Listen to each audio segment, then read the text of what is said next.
Mesdames et messieurs, bonsoir et bienvenue à ce journal. Tout de suite, les sommaires. Le collectif des notables du Grand Kivu soutient l'Union sacrée et les actions du chef de l'État. Il a fait savoir ce samedi 23 janvier 2021 au cours d'une rencontre à Kinshasa.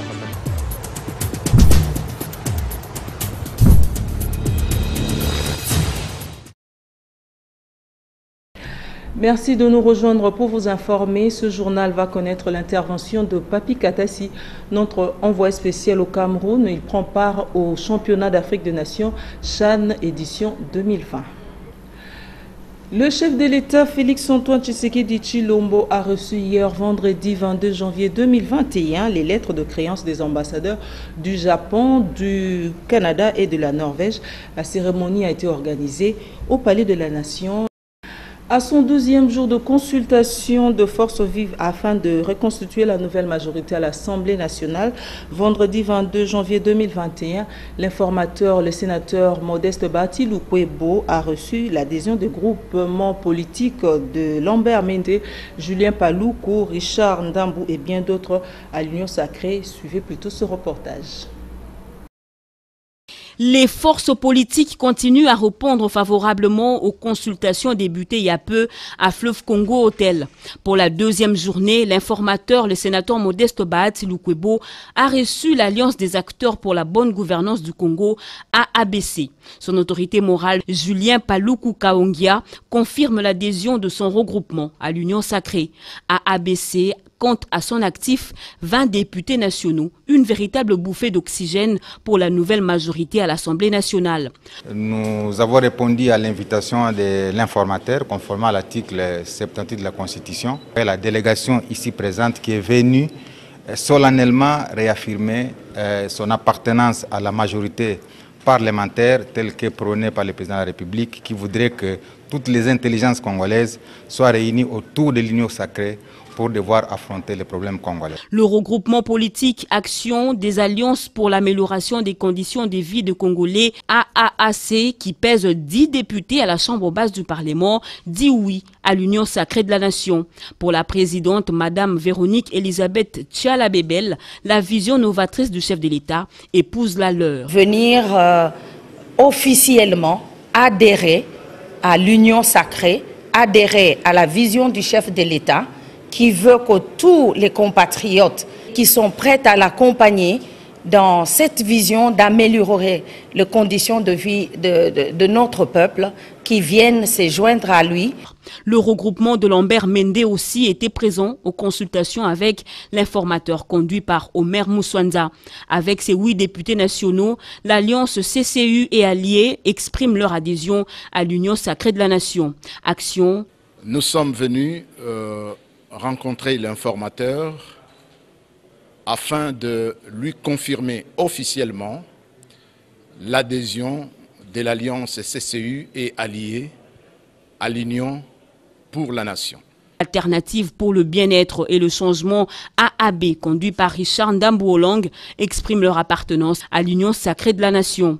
Autre regroupement qui a été reçu par l'honorable sénateur Modeste Bahati Lukwebo, c'est le Rassemblement pour la reconstruction du Congo, RRC, conduit par son président Jean-Marie Elessé Bokokoma. Il a confirmé son adhésion à la vision du chef de l'État, Félix-Antoine Tshisekedi Tshilombo.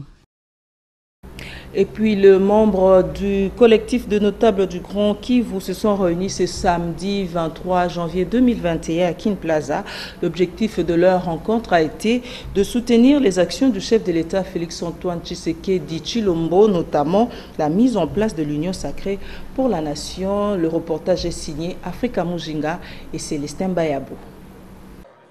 Ils étaient tous réunis ce samedi 23 janvier 2021 comme un seul homme, des fils et des filles du Grand Kivu, à savoir Maniema, Nord et Sud Kivu, députés nationaux et provinciaux, sénateurs, ministres nationaux et provinciaux, ainsi que leurs notables, pour témoigner de leur soutien à l'Union sacrée et aux actions du chef de l'État, Félix-Antoine Tshisekedi Tshilombo.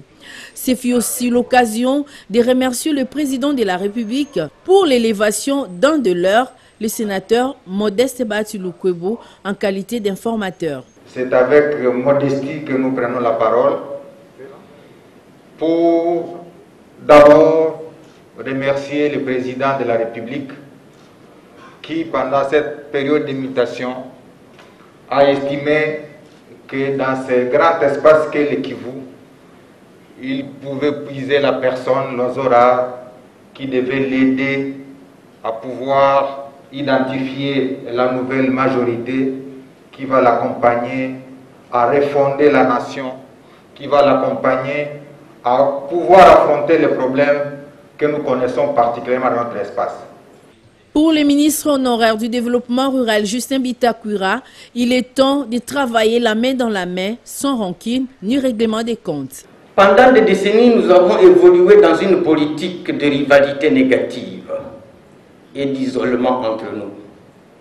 La débâcle du FCC actuellement en est une illustration, sans commentaire.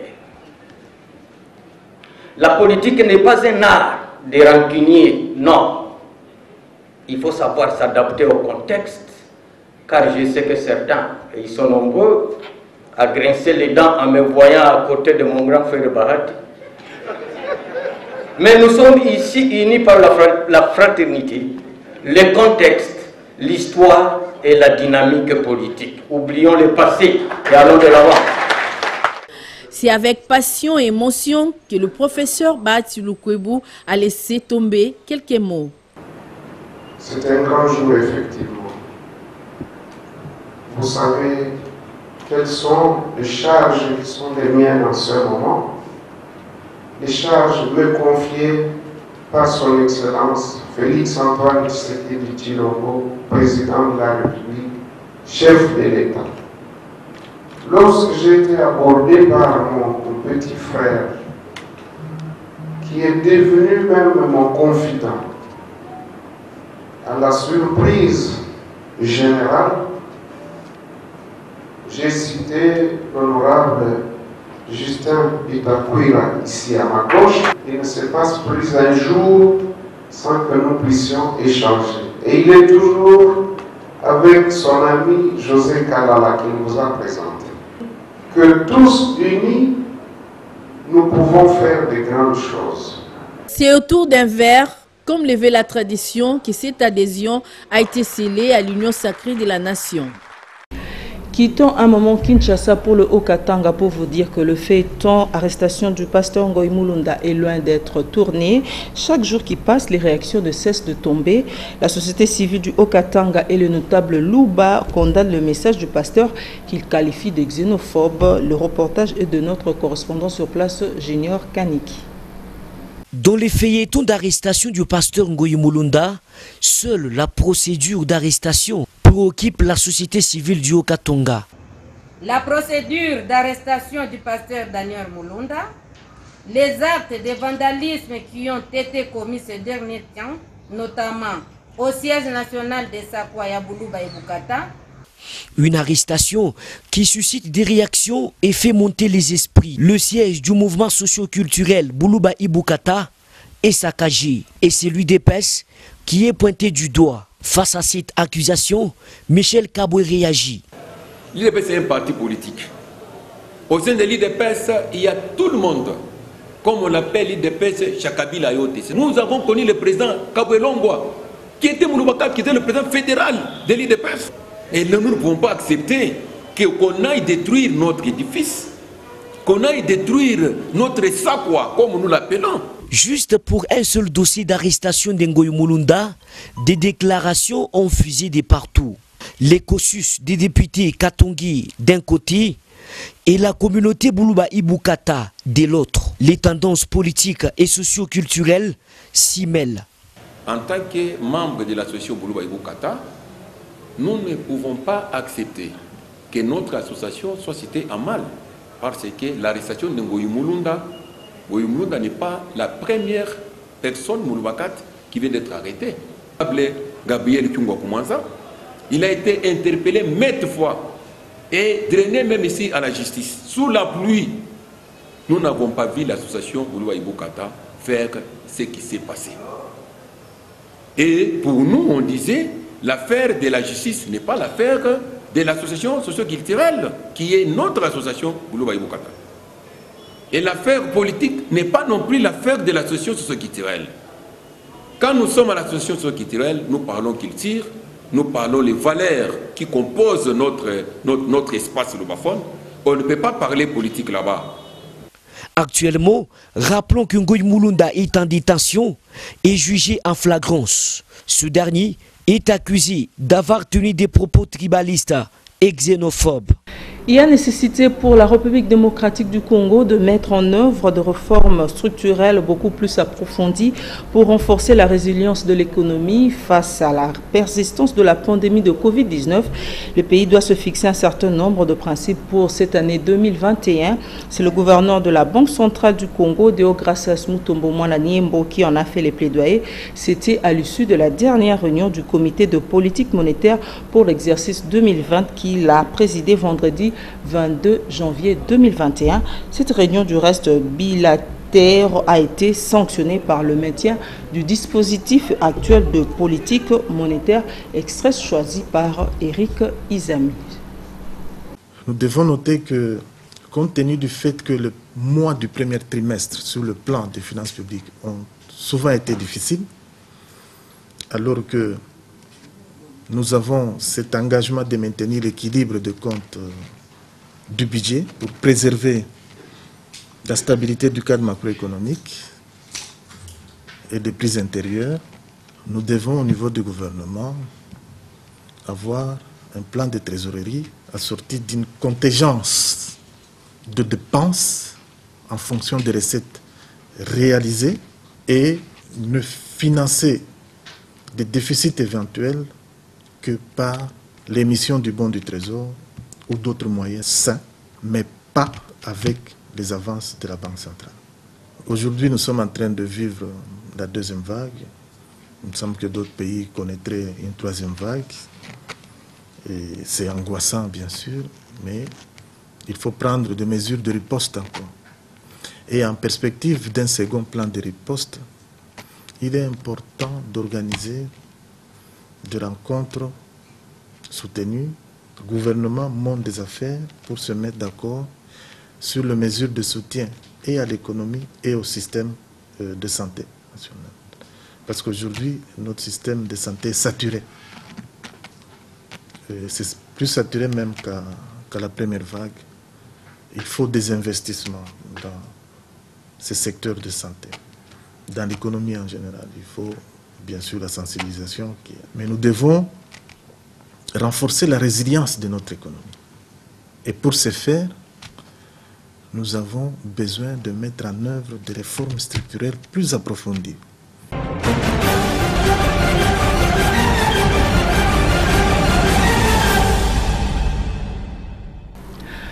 Nous l'avons dit au début de ce journal, nous aurons l'intervention de Papi Katassi, notre envoyé spécial depuis le Cameroun. Papi Katassi est déjà en ligne. Bonsoir Papi Katassi.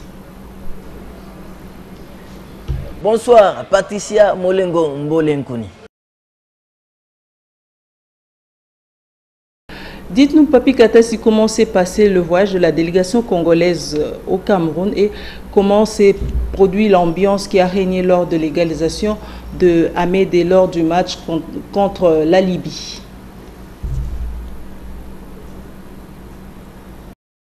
Voilà, c'est une véritable machine mise en place par le chef de l'État, Félix Antoine Tshisekedi Tshilombo, et l'ensemble du gouvernement.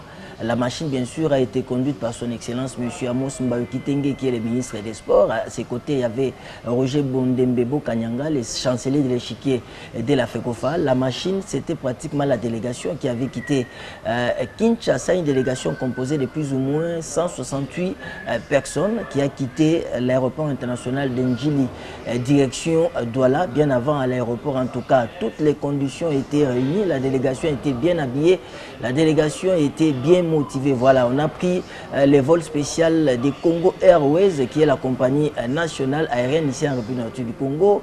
Plus ou moins 1h30, nous avons joint l'aéroport international de Douala. Sur place, la délégation a été testée sur les plans Covid-19. Bonne chose en tout cas pour la délégation. Tout le monde a été testé négatif. Nous sommes allés bien sûr directement au stade Japoma de Douala. La rencontre avait pratiquement déjà commencé parce que la délégation est arrivée à la seconde période. Mais bien avant que la délégation puisse arriver au niveau de Japoma, il y avait déjà une forte mobilisation de la communauté congolaise ici de Douala qui appuyait aussi donc l'équipe nationale. Voilà, la délégation est arrivée pour conforter l'équipe nationale et bien sûr malgré que on a continué à soutenir l'équipe nationale jusqu'à cette égalisation parfaite signée par Amédée Massassi, qu'on appelle Tigre, les joueurs de l'Est Club de Kinshasa. Et à la sortie, c'était la joie au niveau de la communauté congolaise ici en RD Congo, y compris la délégation. Papi Katassi, vous pouvez nous donner des éclaircissements sur l'affaire Covid-19 parce que le staff technique de notre équipe nationale, plusieurs membres de ce staff a été testé positif. Qu'en est-il au juste? Voilà, Madame Molengo Ombolenkuni, pratiquement c'est ce qui fait la tâche noire dans cette compétition, c'est les protocoles sanitaires imposé par la Confédération africaine de football parce que nous sommes dans un contexte tout à fait exceptionnel avec la Covid-19. Voilà, il y avait deux très mauvaises nouvelles pour la RDC. D'abord, 5 joueurs qui ont été testés positifs, notamment les capitaines, l'éternel capitaine de Léopard, Issama Mpeko, l'élé de Tepe Mazembe. Il y avait aussi un autre joueur, Kinzumbi, Merci Ngimbi, et pourquoi pas Merveille qui casse à de l'Est du club de Kinshasa. Juste après la rencontre, il y a eu aussi ces deuxièmes tests qui avait cette fois-ci touché les portiers de l'équipe nationale Issama Mpeko, pas seulement les portiers, il y avait aussi Doksagi Kanji, les milieux de Dinklo Mantama Pembe, Andy Bikoko, de Samete Sangabalende, et au niveau même du SAF, Florent Ibenga a été testé positif, y compris M. Prosper qui est le kiné de cette formation de l'OPA de la RDC, bien sûr notre team manager Jerry Kalemo qui a été aussi testé positif. Donc c'est jusque-là la très mauvaise nouvelle qui entache pratiquement ces parcours excellents de la République du Congo ici à Douala. Papi Katassi, notre dernier match de poule va se jouer le lundi contre le Niger, tout en sachant qu'une défaite peut nous éliminer. Comment entrevoyez-vous ce match?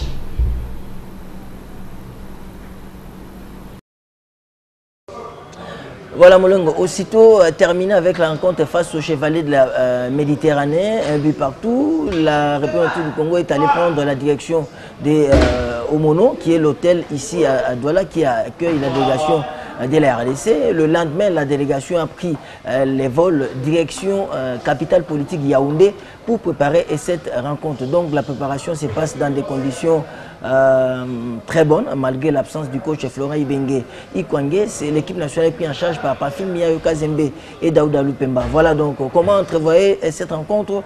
On espère que la RDC va pousser sur l'accélérateur. La RDC va occuper littéralement les terrains. La RDC va présenter une très bonne défense, une très bonne assise défensive et surtout une attaque incisive pour permettre à ce que nous puissions battre les mains dans les parce qu'une victoire, c'est synonyme de la qualification et la RDC va rester ici à Douala pour continuer son aventure camerounaise. Merci beaucoup Papi Katassi pour avoir participé à ce journal et bonne soirée à Douala et nos salutations à toute l'équipe d'antenne qui se trouve sur place là-bas au Cameroun. Merci Patricia Molengo Mbolenkuni, bonne soirée à toi aussi.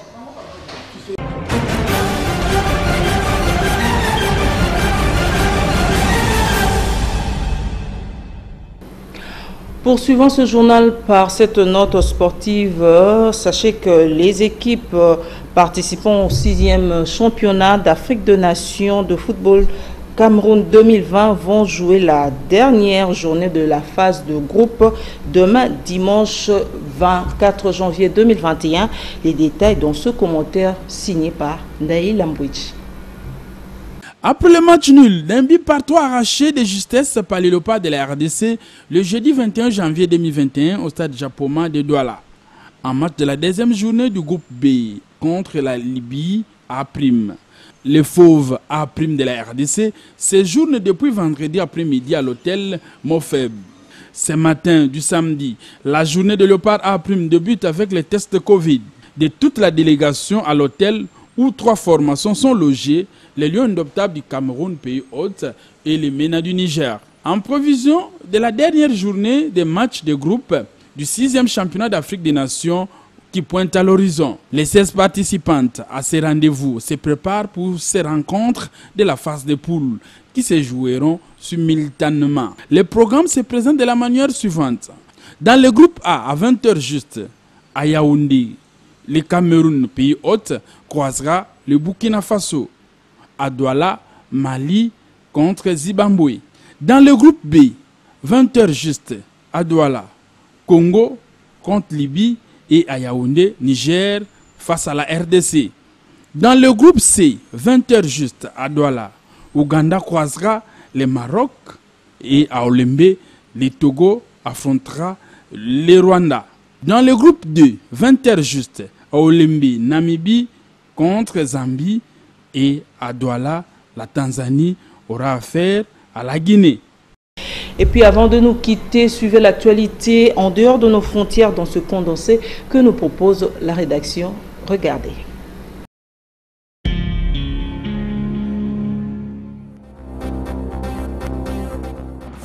Le président de la République démocratique du Congo, Félix Tshisekedi, a récemment salué 2 produits congolais face au nouveau coronavirus, suscitant une réaction prudente de l'Organisation mondiale de la santé, OMS. L'un de ces produits, le Manacovid, se vend en pharmacie sans ordonnance à Kinshasa en raison de 110 $ le flacon.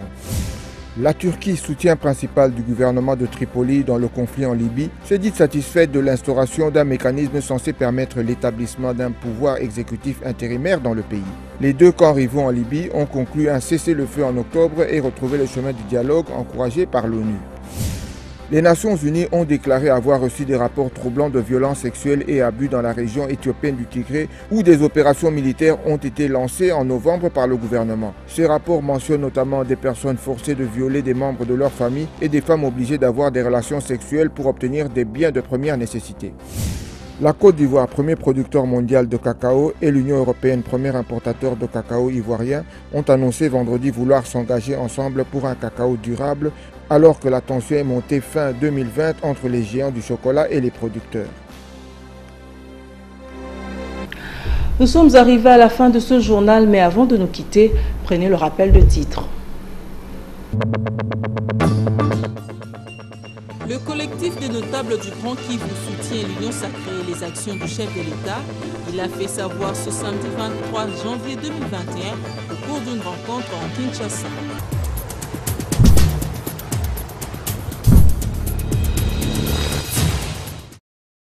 Mesdames et messieurs, ce journal est terminé. Merci de nous avoir suivis et bonne suite de programme sur nos antennes. Au revoir.